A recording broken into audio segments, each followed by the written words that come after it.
investigation has been launched by the Cabinet Office following the leaking of the details.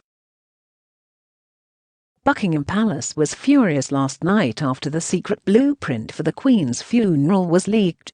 One of Her Majesty's former closest advisers slammed the confidence breach as disrespectful and grubby.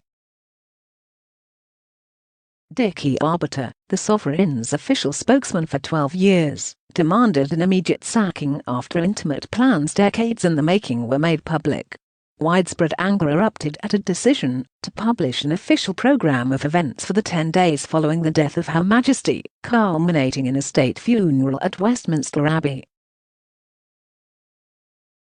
The revelation sparked fury coming just 5 months after the death of the Duke of Edinburgh, her husband of 73 years, and months before her momentous Platinum Jubilee. Mr. Arbiter, 81, said, "It is totally irresponsible and insensitive. There needs to be an inquiry as to where the leak came from, and it dealt with immediately. Not a rap over the knuckles, but a P45. Tory MP Sir David Amess called the leak disgraceful, adding, "It is outrageous. As if the poor woman hasn't got enough to deal with at the moment, they are now talking about her funeral. I would hope Number 10 and the Cabinet Office will find whoever is responsible for this leak and ensure they are dealt with." A senior government source said the Cabinet Office had started an investigation into the leak. The source said, "If it turns out to be an old version that was widely circulated and does not include the most sensitive material, it might go no further than that. But if it's a fuller version that is only circulated to, say, 10 people, then the Cabinet Office will launch a formal inquiry."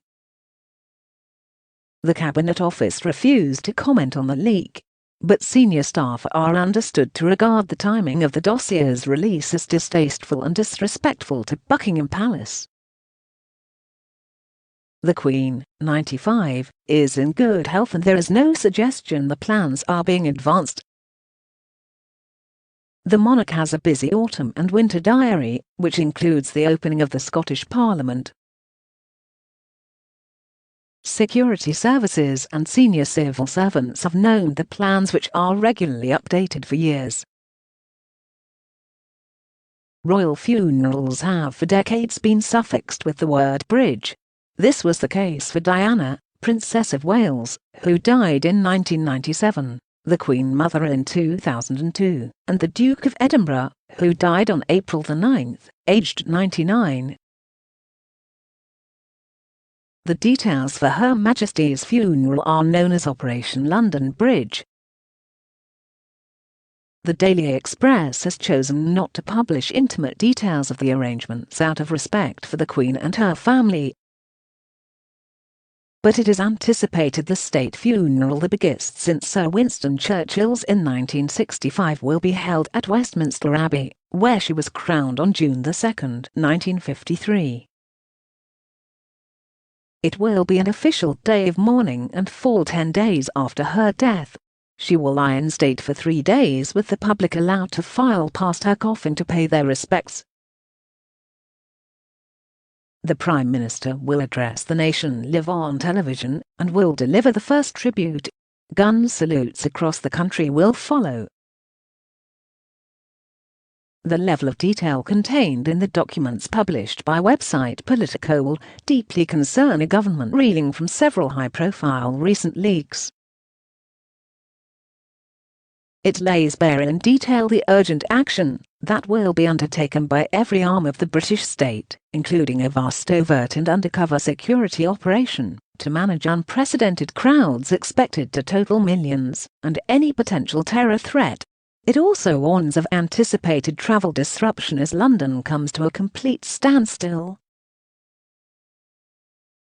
The revelations sparked widespread anger given the timing.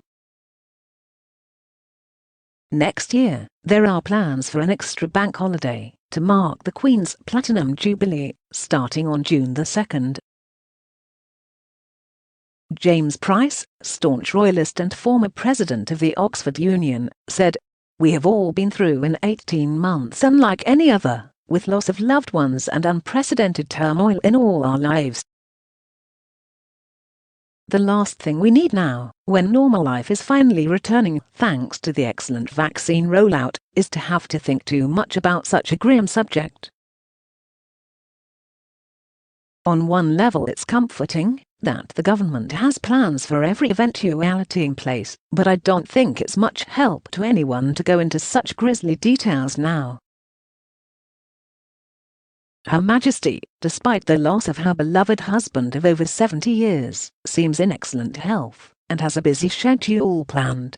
Let's not let the pandemic make us obsessed with death and suffering, but appreciate how sweet the return of ancient freedoms is. The leak chronicled an extraordinary level of planning.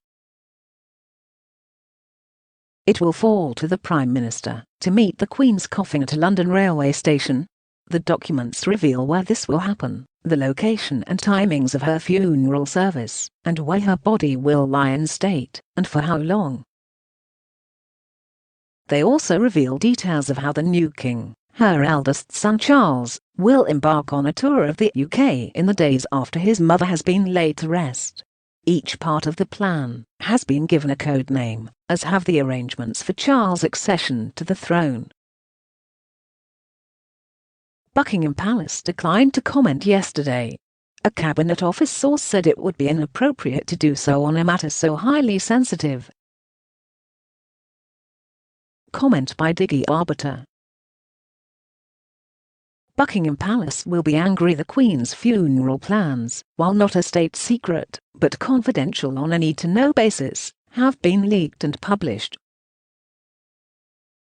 Bridge is the suffix code for all such royal arrangements to which the broadcasters have had access for years for planning and logistics, as have the security services, the Mayor of London's office and civil servants. That someone has chosen to leak those for the monarch and Politico has chosen to publish them is not only irresponsible, but depressingly insensitive, especially given how the Queen said farewell in April to Prince Philip. The excuse given for publishing will no doubt be on security and the influx of people into London. People managing is nothing new to the security services. Just look at the arrangements for the late Diana, Princess of Wales in 1997, and the late Queen Elizabeth, the Queen Mother, in 2002, when more than 1.5 million people poured into the capital. Those responsible for crowd control are well aware of the task ahead and will have contingency plans. The Queen, 95, is in excellent health, as can be seen by her busy programme this autumn. There can be no excuse for the leak or the publication. We now need urgent internal inquiries by all the organisations given, in good faith, advance notice of the arrangements, in order to root out the source of the leak and hand the individual or individuals concerned their P45 and even prosecution. There is only one word to describe Politico's publication: grubby. Diggy Arbiter as ex-press secretary to the Queen. A new missile of callousness.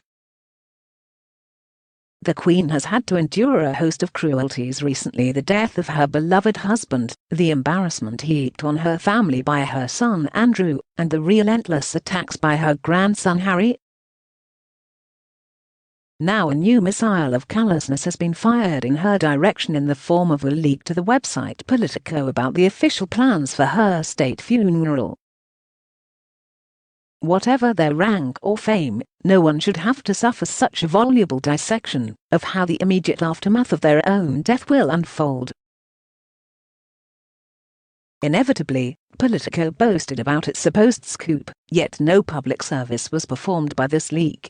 It did not need Politico's journalism to tell us that flags would be flown at half-mast, or that the coffin will lie in state at Westminster Hall.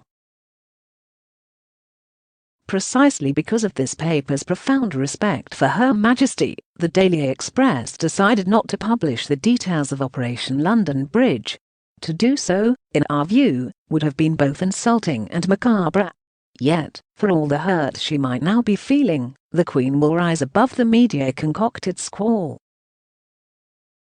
Just as importantly, there is not the slightest indication that Operation London Bridge will have to be put into action any time in the near future. Now aged 95, Her Majesty is in astonishingly good health. Nevertheless, this grubby episode will rightly raise questions about the state machine's ability to protect secrets. What is particularly worrying is how leaky the top of the government appears to be, as shown by the recent disclosure of the Prime Minister's conversations and information about the behaviour of Dominic Raab and Matt Hancock, which can only have come from their private offices. But the Queen's stature is greater than ever. When her funeral eventually takes place, it will be accompanied by the greatest outpouring of grief and gratitude ever seen in this country. Whatever this weekend's ugly furore, it must be fervently hoped that such a sorrowful event will be a long time away. Comment by Leo McKinstry, Daily Express columnist.